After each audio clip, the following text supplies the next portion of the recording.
I've got this pop rock track with a bunch of EDM type elements, and it's huge, and it's fairly aggressive, and I needed the drums to really pop out on this. So what I'm doing here is I've got kicks and snares that are being routed to an aux, and I'm using that aux for parallel compression, and I chose the E for the dynamic section mostly, and I've got an expansion on it, and I've got a little bit of EQ that's happening on this aux track. But the real magic that's happening here is with the harmonic distortion that's dialed in with the THD. So between the randomization, a little bit of noise that I'm expanding out, just to add some analog nature to the entire process, adding in the grit with the harmonics, and the result is pretty believable and very analog feeling, which is what we're going for. So let's play this little example of just the drums without the aux track in at all.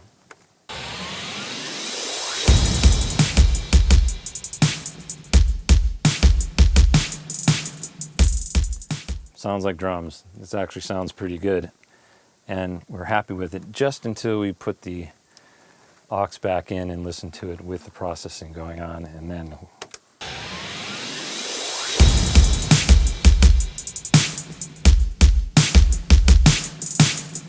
now what you're hearing is the plug-in on the aux track and the harmonic distortion that's happening with the THD really reacting to the snare, and you can feel everything just come way forward.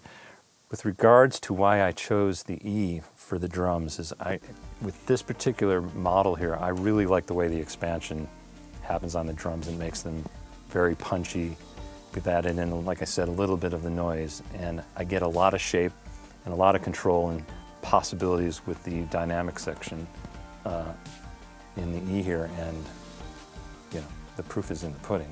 We can talk about it all day long, but all you need to do is listen to it. So we've got that drum mix going on. Let's just add in a piano track to this where I have the BX console G.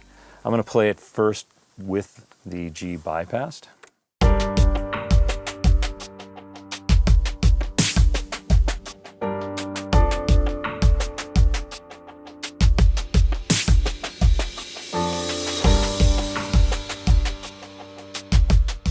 So you listen to that and you go, piano sounds cool. What's so great about using the G on this? I chose it very specifically because I like what the dynamics are doing on the G. What's happening is I'm using a really fast attack on the piano, so I'm killing those transients. But I'm also using a really fast release, so now the piano, after the initial attack, is suddenly growing. And given the nature of this track and the lyric content and the eerie nature of the whole thing, we've got this piano that slowly grows, and the G just does a great job of making that happen. I've got just a little bit of EQ, also just making it dark and slightly more mid-range than it exists to begin with. Now we can pop it back in and hear all the things that the compressor is doing to the transients.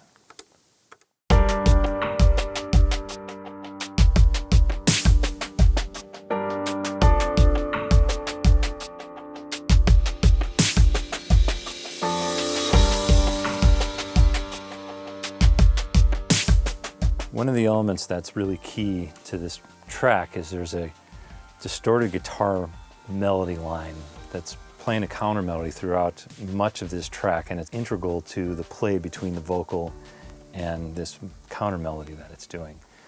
If we put it within the context of the track with the plug-in bypassed,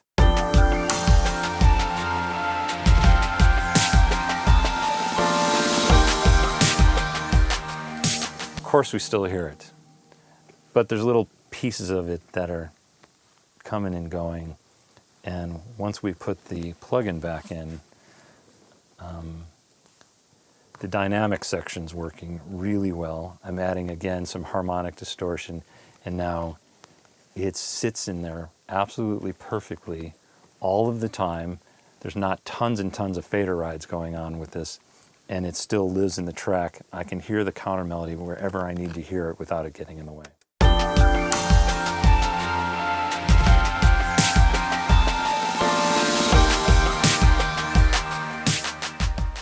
Every single note is heard.